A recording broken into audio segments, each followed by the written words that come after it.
طيب إن الحمد لله نحمده ونستعينه ونستغفره ونعوذ بالله من شرور أنفسنا ومن سيئات أعمالنا من يهده الله فلا مضل له ومن يضلل فلا هادي له وأشهد أن لا إله إلا الله وحده لا شريك له وأشهد أن محمدا عبده ورسوله يا أيها الذين آمنوا اتقوا الله حق تقاته ولا تموتن إلا وأنتم مسلمون يا أيها الناس اتقوا ربكم الذي خلقكم من نفس واحدة وخلق منها زوجها وبث منهما رجالا كثيرا ونساء واتقوا الله الذي تساءلون به والأرحام إن الله كان عليكم رقيبا يا أيها الذين آمنوا اتقوا الله وقولوا قولا سديدا يصلح لكم أعمالكم ويغفر لكم ذنوبكم ومن يطع الله ورسوله فقد فاز فوزا عظيما أما بعد إن خير الكلام كلام الله وخير الهدي هدي محمد صلى الله عليه وسلم وإن شر الأمور محدثاتها وكل محدثة بدعة وكل بدعة ضلالة وكل ضلالة في النار أما بعد. Donc on commence aujourd'hui le cours 3 dans l'explication du livre شرح عقيدة أهل السنة والجماعة للشيخ محمد بن صالح al-Uthaymin rahimahullah ta'ala. Et dans l'introduction de son livre, il parle des 3 catégories de tawhid et comment les ulama ont divisé le tawhid en 3 catégories. Et le cheikh maintenant, on va continuer donc à partir du point, parce qu'au dernier cours on expliquait que certains ils avaient essayé de rajouter une 4e catégorie aux catégories de tawhid.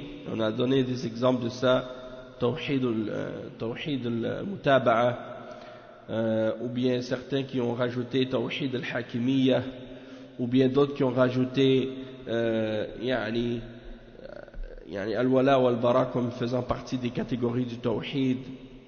On a expliqué les réponses de Cheikh à ce sujet-là. Et le point où on est arrivé maintenant, le Cheikh, on lui a posé la question à la page 23, Mas'alatun hal yuzkaru 'inda al-'awam aqsam at-tawhid.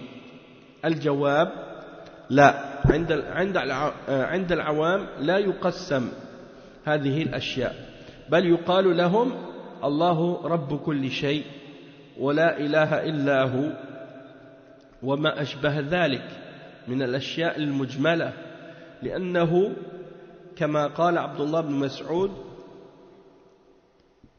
رضي الله عنه إنك لم تحدث قوما حديثا لا تبلغه عقولهم إلا كان لبعضهم فتنة. وقال علي رضي الله عنه حدث الناس بما يعرفون أتريدون أن يكذب الله ورسوله أتريدون أن يكذب الله ورسوله. Donc le cheikh, on lui a posé la question, est-ce qu'on mentionne aux musulmans du commun des musulmans qui par exemple n'étudient pas l'islam, c'est pas des gens qui sont des tullab ilm, c'est pas des gens qui ont une connaissance, une compréhension de l'islam, donc est-ce qu'on doit leur mentionner les catégories de tawhid? Et le cheikh il explique que non, on ne doit pas leur mentionner les catégories de tawhid, mais on doit leur expliquer le tawhid de façon générale. C'est-à-dire que tu vas leur dire Allah c'est le Seigneur de toutes choses, rien ne mérite d'être adoré excepté lui, et des choses de ce genre qui sont générales, sans rentrer dans les détails des différentes catégories. Comme Abdullah ibn Mas'ud l'a mentionné, quand il a dit, si tu mentionnes à des gens une chose que leur raison n'est pas capable de comprendre, ça risque de devenir pour eux une épreuve ou une fitna.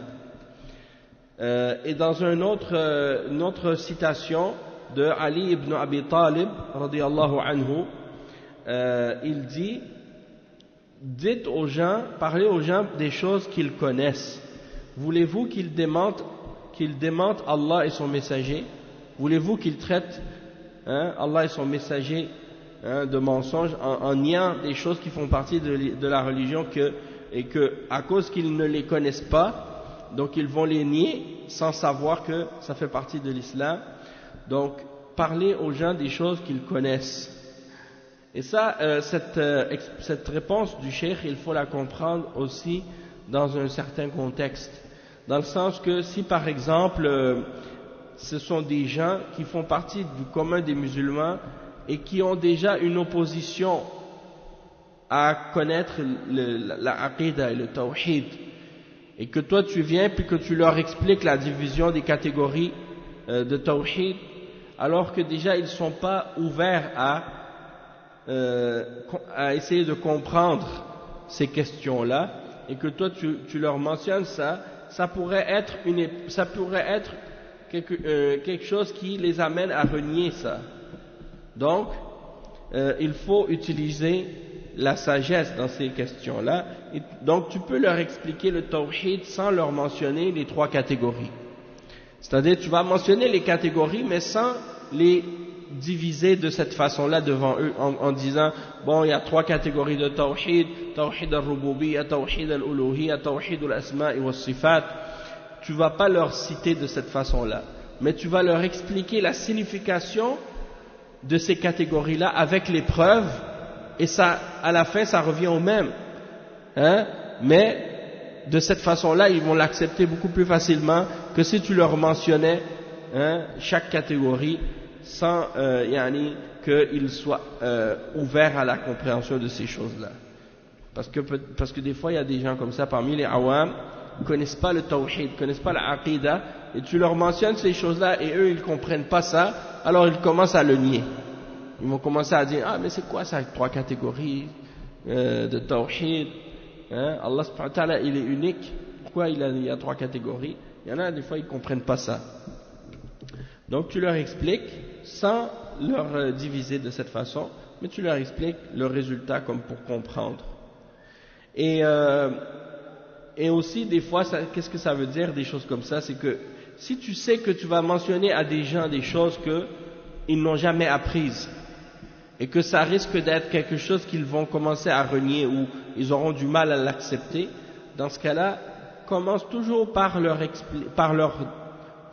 éduquer, par leur apprendre des bases en premier et leur expliquer les choses graduellement et de manière simple et sage pour les amener à l'accepter, à le comprendre graduellement, plutôt que de leur dire les choses alors que tu sais qu'ils n'ont pas les outils ou la connaissance nécessaire pour leur permettre de comprendre ces choses-là du premier coup. Donc vas-y graduellement, vas-y doucement, utilise la sagesse. D'accord? Et le cheikh il dit ensuite, وَأَمَّا تَوْحِيدَ الرُّبُوبِيَّةِ فَلَمْ يُنْكِرْهُ أَحَدٌ مِنَ النَّاسِ فكل من أقر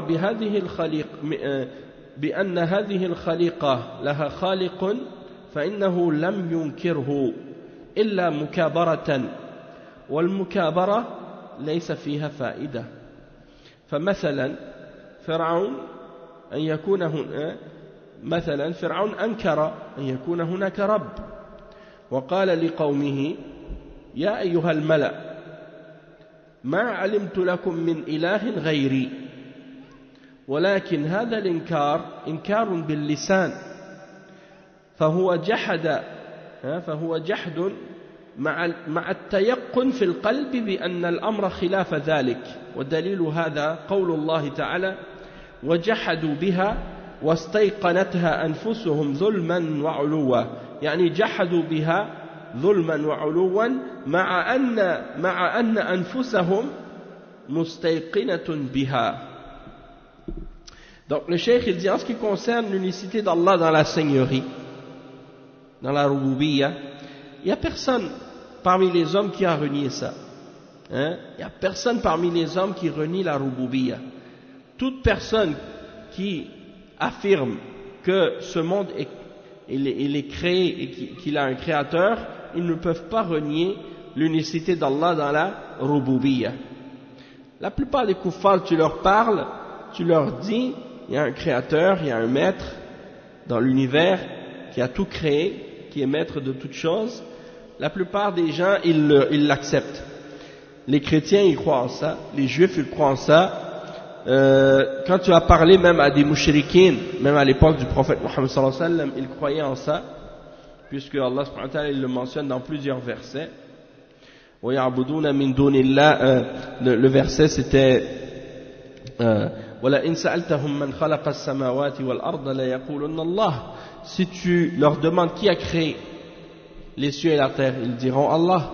Donc ils savent que Allah est le créateur. Même des athées parfois, tu rencontres des athées, des gens qui disent qu'ils ne croient pas en Dieu, mais ils disent je ne crois pas en Dieu, mais je sais qu'il y a une force. Il y a une force quelconque qui a créé tout, ou qui est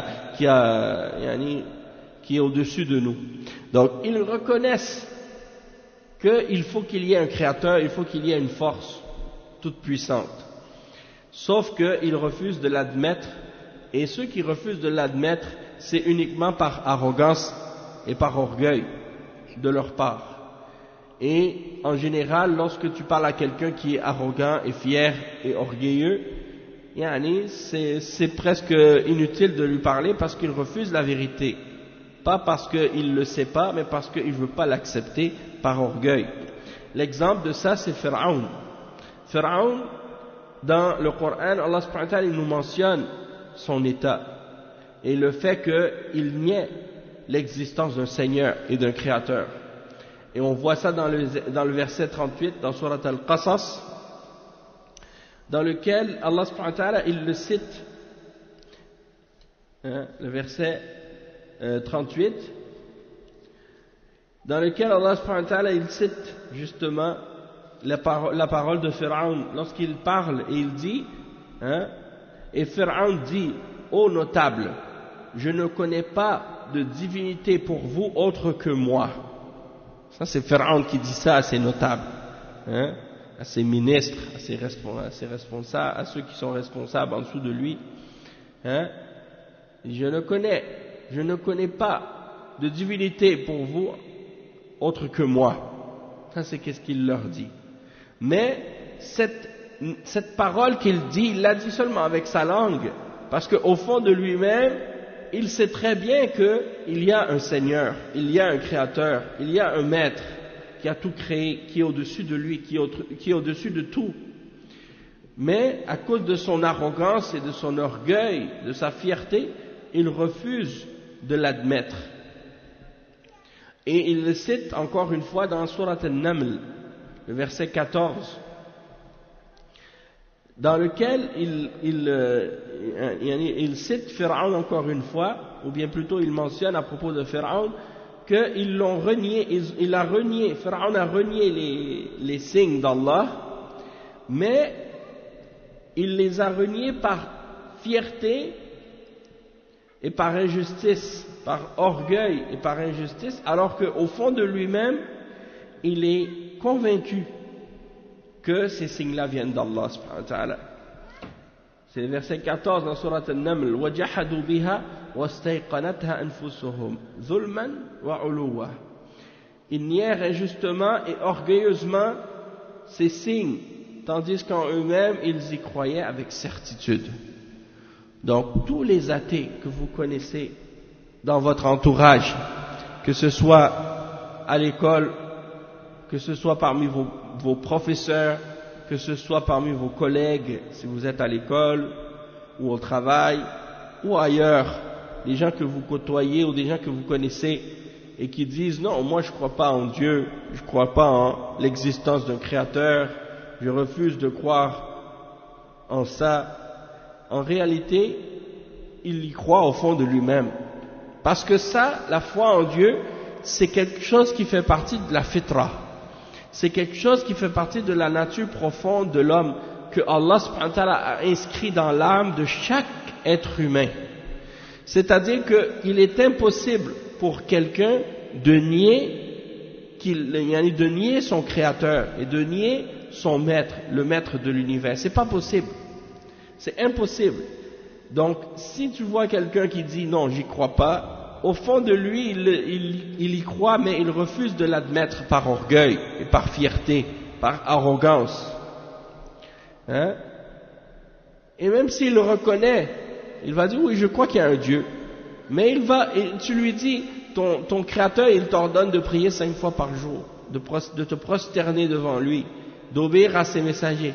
Il dit non, je ne vais jamais me prosterner. Je refuse de mettre mon visage par terre pour quiconque, même pour mon Créateur.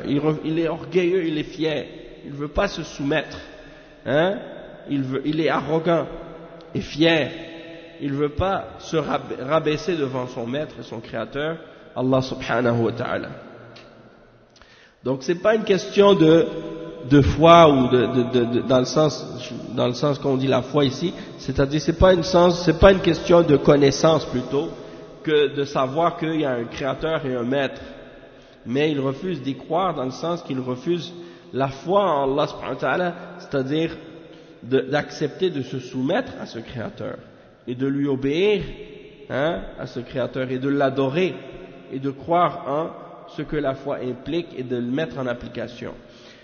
Le cheikh dit ensuite وقال موسى عليه السلام وهو يناظر فرعون لقد علمت ما أنزل هؤلاء إلا رب السماوات والأرض بصائر يقوله لفرعون ولم ينكر فرعون هذا فدل ذلك على أنه لا أحد ينكر ربوبية الله سبحانه وتعالى ممن يعتقد أن لهذه الخليقة خالقا أما من أنكره بالكلية فهذا شيء خلاف الفطرة هذا شيء خلاف الفطرة وهؤلاء المنكرون لا يعتبرون من بني آدم ولا من ذوي الفهوم إطلاقا.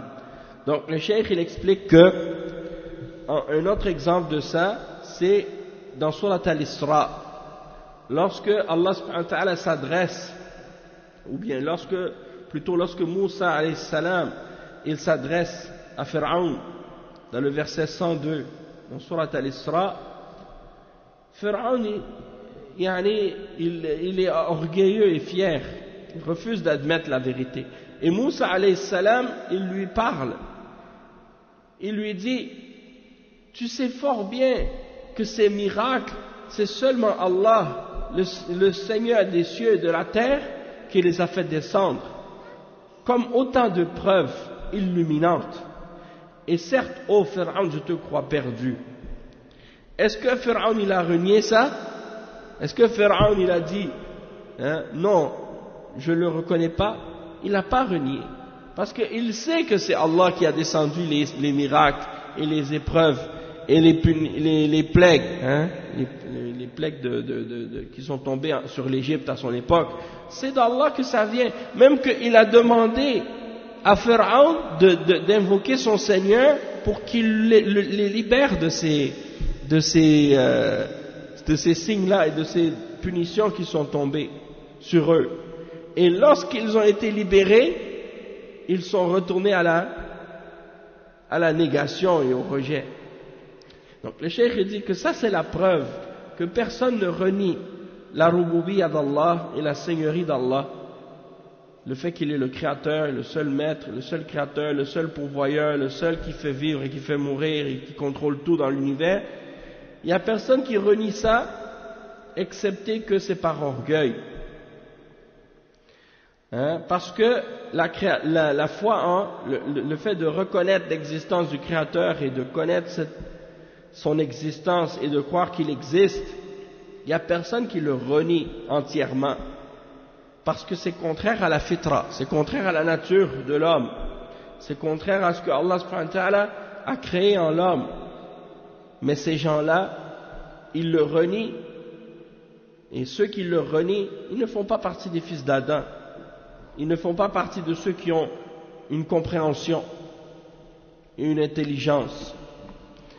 Il dit le cheikh وأما توحيد الألوهية فقد أنكره أناس أذكياء عندهم عقول إدراكي لا عقل إرشادي مثل المشركين كفار قريش أنكروا توحيد الألوهية مع إقرارهم بتوحيد الربوبية إقرارا كاملا وجعلوا مع الله تعالى إلها آخر والذي بعثت من أجله الرسل وأنزلت من أجله الكتب ويعني هو هذا التوحيد قال الله تعالى وما أرسلنا من قبلك من رسول إلا نوحي إليه أنه لا إله إلا أنا فاعبدون.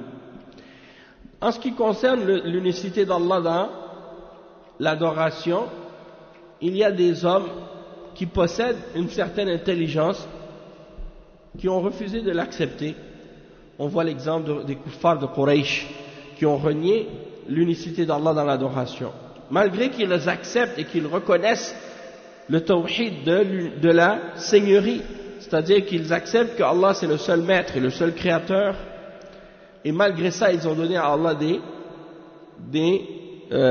égaux, et ils ont adoré des idoles et des divinités en dehors d'Allah subhanahu wa ta'ala, et ils ont pris des intermédiaires entre eux et Allah dans l'adoration. Donc ces gens-là, ils ont une intelligence pour être capables de comprendre les choses, mais cette intelligence-là, c'est pas une intelligence qui les guide, qui les oriente vers la vérité. C'est une intelligence seulement superficielle, puisqu'ils refusent la raison. Ils reconnaissent qu'Allah est le créateur, mais ils ne reconnaissent pas que c'est lui seul qui mérite d'être adoré. Et ça, c'est une contradiction. Et la raison pour laquelle Allah subhanahu wa ta'ala a fait descendre les livres et a envoyé les messagers, c'est uniquement justement pour établir cette catégorie de tawhid, le tawhid dans l'adoration. Parce que les autres catégories de tawhid, tawhid al-rububiyyah, ça c'était déjà écrit dans leur fitra, et ils le reconnaissaient déjà. Donc la raison pour laquelle les livres sont révélés, c'est pas pour établir l'unicité d'Allah dans la seigneurie, ils le reconnaissent déjà, mais c'est pour établir l'unicité d'Allah dans l'adoration, parce que c'est là-dessus qu'ils ont des problèmes. Et Allah subhanahu wa ta'ala, il mentionne dans le verset 25 dans sourate Al-Anbiya, il dit: et nous n'avons envoyé avant toi de messagers excepté pour leur révéler que rien ne mérite d'être adoré excepté moi, alors adorez-moi seul. C'est ça pour la raison pour laquelle, Allah a envoyé les messagers et pour laquelle il a fait descendre les livres. En ce qui concerne le tawhid dans les noms et les attributs d'Allah subhanahu wa ta'ala, le cheikh il dit: amma tawhid al-asma'i was-sifat faqad aqarra bihi al-muslimuna kulluhum lakin ankarahu ba'd tawa'if min al-muslimin أنكره بعض الطوائف من المسلمين يعني ممن يقرون بتوحيد الألوهية وتوحيد الربوبية فأنكروا شيئا من توحيد الأسماء والصفات فمنهم من عطل ومنهم من مثل. نعم, donc le cheikh il dit parmi les catégories de tawhid il y a également l'unicité d'Allah dans les noms et dans les attributs. Donc il faut unifier Allah subhanahu wa ta'ala dans ses noms et dans ses attributs. Et la plupart des musulmans, ils ont accepté ça et ils croient en ça, excepté certains groupes qui ont dévié sur cette question. Parmi ceux qui acceptent l'unicité d'Allah dans la seigneurie et dans l'adoration, de façon générale, mais qui ont renié l'unicité d'Allah dans les noms et dans les attributs. Parmi eux, il y en a qui ont nié les attributs et les noms.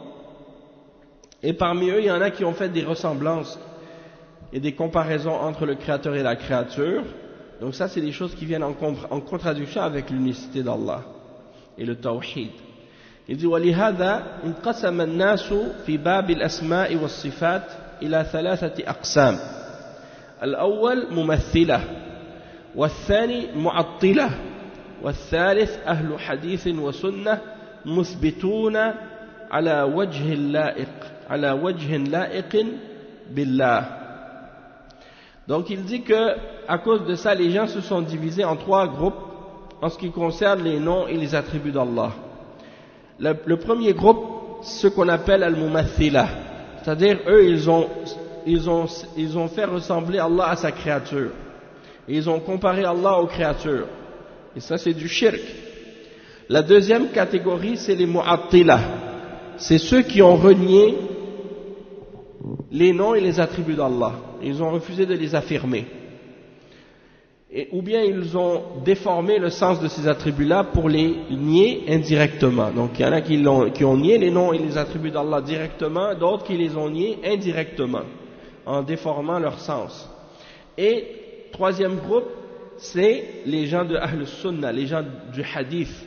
C'est ceux qui affirment les noms et les attributs d'Allah d'une manière qui lui est convenable et qui convient à sa grandeur et sa perfection et sa majesté. Donc ceux-là sont les gens de la vérité. Il dit فمن ثم اضطر العلماء إلى أن يقسموا التوحيد إلى هذه الأقسام ليبينوا للناس من خالف في هذا التوحيد ومن وافقه. Il dit c'est de là qu'est venu le besoin et la nécessité pour les ulama de diviser le tawhid en ces trois catégories-là pour clarifier aux gens les choses dans lesquelles les gens ont divergé par rapport à l'unicité d'Allah et pour expliquer ceux qui ont été d'accord avec qu'est-ce qui est en accord avec l'unicité d'Allah. Donc il dit le cheikh que il dit وعلى هذا فالأمة الإسلامية بأهل سنتها وأهل بدعها كلها أمة مسلمة ما لم تصل البدع إلى حد التكفير وهؤلاء يقرون بتوحيد الربوبية وبتوحيد الألوهية ولكن خاضوا في الأسماء والصفات خوضا عظيما وافترقوا فيه فرقا عظيمة ولذلك اضطر العلماء رحمهم الله إلى أن يكتبوا في باب الأسماء والصفات ويبين للناس الحق فيها ما بين مختصر ومتوسط ومطول أو مطول وحتى يستقر الحق في قلوب المؤمنين ومن ذلك هذه الرسالة. Donc le cheikh il dit que la umma de l'islam c'est-à-dire les gens de la sunna et les gens de bid'a tous réunis, c'est-à-dire tous inclus, toute la umma en entier, excepté ceux qui ont une bid'a qui a atteint le degré de la mécréance et qui ont donc quitté l'islam, mais sinon les autres groupes qui composent la umma, en général, ils affirment l'unicité d'Allah dans la seigneurie et l'unicité d'Allah dans l'adoration. Toutefois, il y en a certains qui sont rentrés dans des discussions et des débats au sujet des noms et des attributs d'Allah et qui se sont divisés en différentes sectes à cause de ça. Et à cause de cette raison, les ulama, ils ont été obligés d'écrire des livres au sujet des noms et des attributs d'Allah pour clarifier la vérité aux gens sur ce sujet-là. Et parmi les livres qu'ils ont écrits sur la question, il y en a qui sont résumés, il y en a qui sont intermédiaires et il y en a qui sont très détaillés et très volumineux pour que la vérité soit clarifiée sur ces questions-là et que la vérité soit établie dans le cœur des croyants. Et parmi les livres en question, il y a cette risala du cheikh Mohammed ibn Uthaymin. Et comme je vous ai expliqué, le livre de cheikh ibn Uthaymin s'intitule La Aqida de Ahl Sunnati wal Jama'a, c'est-à-dire la croyance et le dogme et la conviction des gens de la Sunna et de la Jama'a. Et le sharh, c'est-à-dire l'explication de cette Aqida, elle a été faite par le cheikh lui-même. Et quand il parle et quand il fait l'explication du livre, il se réfère à lui-même en disant « l'auteur a dit ». Malgré que c'est lui qui l'a écrit, mais quand il parle, il dit « l'auteur a dit ». Alors, quand on va mentionner l'auteur, vous savez que on parle du cheikh Mohammed ibn Salih al-Uthaymin. Et donc, il commence son livre en disant « Bismillahirrahmanirrahim, alhamdulillahi rabbil alamin ». والعاقبة للمتقين ولا عدوان إلا على الظالمين. Donc ça c'est l'introduction, c'est comme ça qu'il commence le livre et il explique phrase par phrase. Donc il commence premièrement par expliquer qu'est-ce que signifie Alhamdulillahi Rabbil Alamin. قوله الحمد لله رب العالمين أثنى الله بها على نفسه في قوله تعالى في سورة الفاتحة الحمد لله رب العالمين. Alhamdulillah, ça veut dire louange à Allah. Et Rabbil Alamin, ça veut dire le Seigneur des mondes. Allah subhanahu wa ta'ala s'est fait à lui-même ses éloges dans cette parole par laquelle il débute dans Surat Al-Fatiha, le verset 2, Alhamdulillahi Rabbil Alamin. Ensuite, Wal-aqibatu lil-muttaqin. Al-aqiba, en arabe, c'est la fin de quelque chose, la conclusion de quelque chose. Donc quand on dit Al-aqiba, c'est la conclusion, appartient aux muttaqin, à ceux qui ont la piété, qui ont at-taqwa. Et le cheikh il explique, il dit والعاقبة للمتقين يعني قوله والعاقبة للمتقين كذلك أخبر الله في كتابه فقال تلك من أنباء الغيب نوحيها إليك وما كنت تعلمها أنت ولا قومك من قبل هذا فاصبر فإن العاقبة للمتقين وهي مؤكدة بأن وهذا يعني أن الإنسان يجب عليه أن ينتظر الفرج وأن يصبر ما دام متيقنا لله فالعاقبة ستكون له. Donc le cheikh il explique, il dit que al-aqibatu lil-muttaqin c'est quelque chose que Allah subhanahu wa ta'ala a mentionné également dans le Coran, dans le verset 49 de Surat Hud. Dans ce verset, Allah subhanahu wa ta'ala il dit ce qui signifie voilà quelques nouvelles du ghaib, c'est-à-dire de l'invisible, de l'inconnaissable que nous te révélons. Tu ne le savais pas, tu ne les savais pas, ni toi ni ton peuple avant cela. Sois patient, la fin heureuse sera aux pieux. La bonne conclusion, la conclusion heureuse appartient aux pieux, à ceux qui ont la taqwa. Et le cheikh il explique que ça c'est pour confirmer, c'est confirmé par inna, la bonne fin appartient aux pieux. Al-aqibatu lil-muttaqin. Allah subhanahu wa ta'ala il mentionne avant al-aqiba lil-muttaqin, il dit inna al-aqibatu lil-muttaqin. Inna ça veut dire quoi? En arabe, c'est un article qu'on emploie pour mettre de l'emphase et de l'importance et d'insister sur quelque chose. Donc quand tu dis inna, c'est comme si tu disais en français certes. C'est comme si tu disais certes. Donc tu mets de l'emphase, tu insistes sur une signification. Donc, al-aqibatu lil-muttaqin, la bonne fin appartient aux pieux. Inna al-aqibata lil-muttaqin, certes, la bonne conclusion appartient aux pieux. Il dit ensuite que ça veut dire que l'homme doit attendre obligatoirement la délivrance.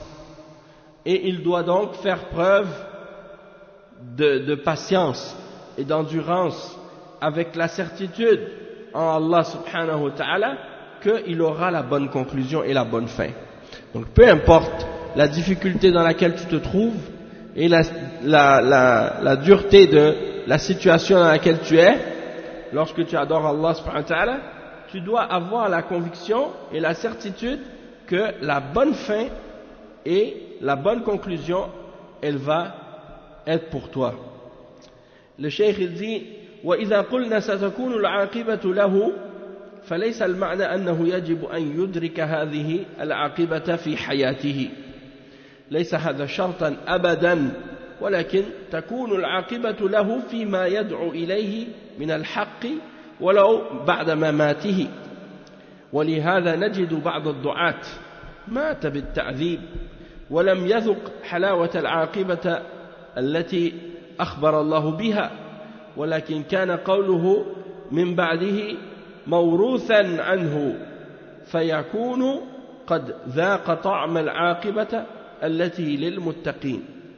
Donc le cheikh explique que quand on dit que tu vas avoir la bonne fin ou la bonne conclusion, cela ne signifie pas que tu dois obligatoirement avoir cette bonne conclusion dans la vie d'ici-bas, pendant ton existence.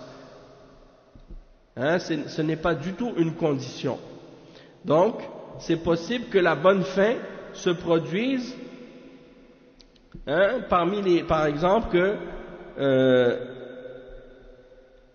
toi tu invites les gens à la vérité et tu appelles les gens à l'islam, mais que la bonne fin et la bonne conclusion se produisent uniquement après ta mort.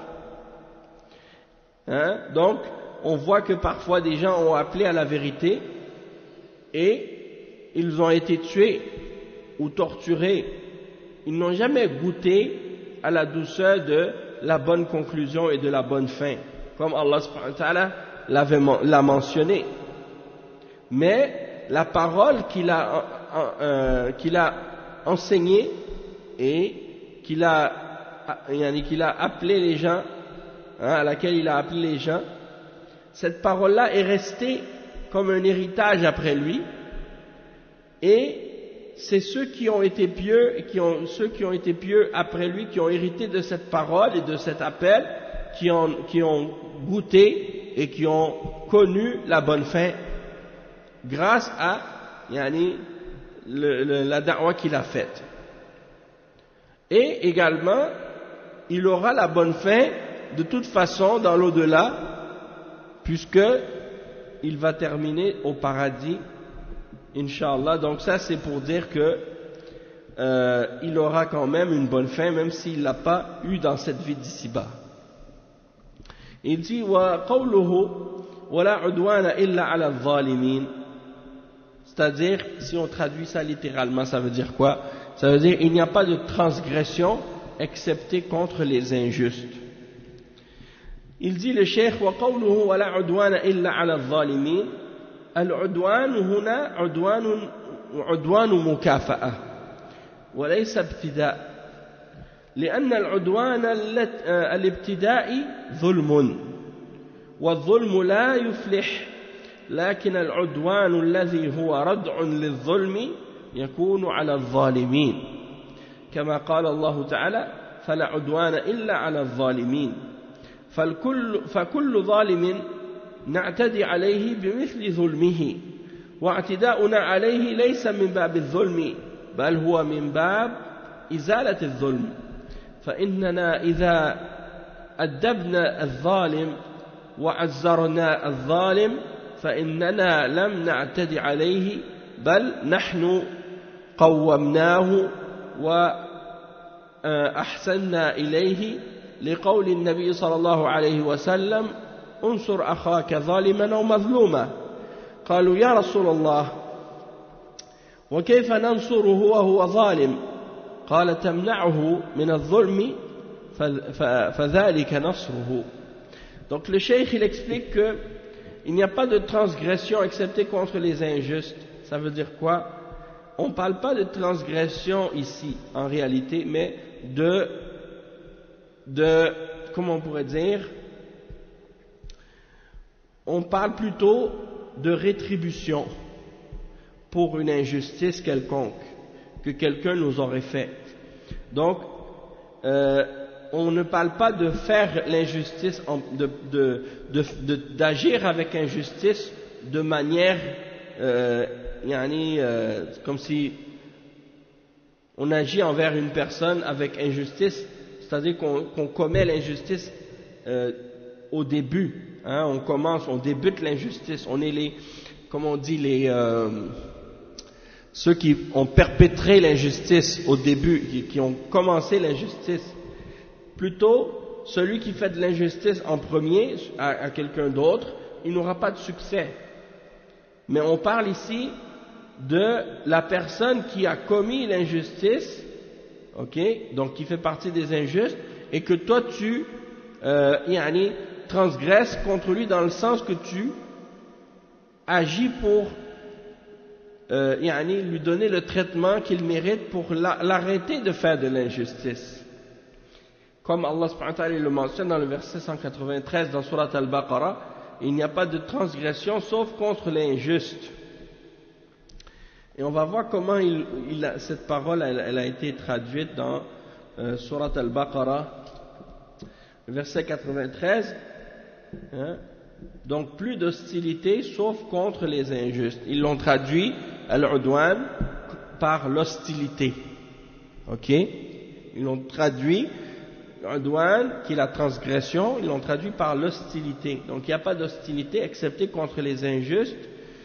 Pourquoi? Parce que la personne qui fait de l'injustice, on va agir avec la personne en commettant un acte pour l'arrêter. On lui remet ce qu'il fait pour qu'il cesse de faire l'injustice qu'il fait. Et donc notre transgression envers lui, c'est pas dans le sens de lui faire une injustice, mais c'est plutôt dans le sens de lui faire cesser de faire de l'injustice. Et donc on va le punir et on va lui donner donc la punition qu'il mérite pour qu'il cesse de transgresser contre les autres. Donc dans ce cas-là, on n'a pas fait une transgression contre lui en réalité. Donc c'est pas, on l'appelle, même si on l'appelle transgression, en réalité en arabe, c'est pas réellement une transgression puisque on n'a pas fait d'injustice envers lui, on l'a plutôt arrêté de faire de l'injustice. Et comme Allah subhanahu wa ta'ala dit plutôt comme le prophète sallallahu alayhi wa sallam a dit dans le hadith, aide ton frère, qu'il soit l'injuste ou qu'il soit l'opprimé. Et les sahaba ont posé la question au messager d'Allah sallallahu alayhi wa sallam, ô messager d'Allah, comment pourrions-nous aider notre frère alors qu'il est injuste? On comprend s'il est opprimé qu'on peut l'aider, mais s'il est celui qui fait l'injustice, comment on peut l'aider? Et le prophète sallallahu alayhi wa sallam a dit, vous l'aidez en l'arrêtant de faire de l'injustice. C'est comme ça que vous l'aidez, en l'empêchant de faire de l'injustice. Donc ça c'est la signification de cette partie-là. Et ensuite il commence à expliquer la signification de qu'est-ce qui suit, c'est wa ashhadu an la ilaha illallah wahdahu la sharika lah al-malikul al-haqqul mubin. Mais nous on va s'arrêter ici, on va pas aller plus loin pour aujourd'hui, on continuera ça demain incha'Allah. Donc subhanakallahumma wa bihamdik ashhadu an la ilaha illa anta astaghfiruka wa atubu ilayk wa sallallahu wa sallam ala nabiyyina Muhammad wa ala alihi wa sahbihi ajma'in. Et encore une fois, je m'excuse pour la radio, j'ai oublié d'appuyer sur le bouton avant de commencer. Donc, la prochaine fois, Inch'Allah, je vais essayer d'être plus vigilant. Inch'Allah, subhanak. Donc, c'est ça. Assalamu alaikum wa rahmatullahi wa barakatuh. Et à demain, Inch'Allah.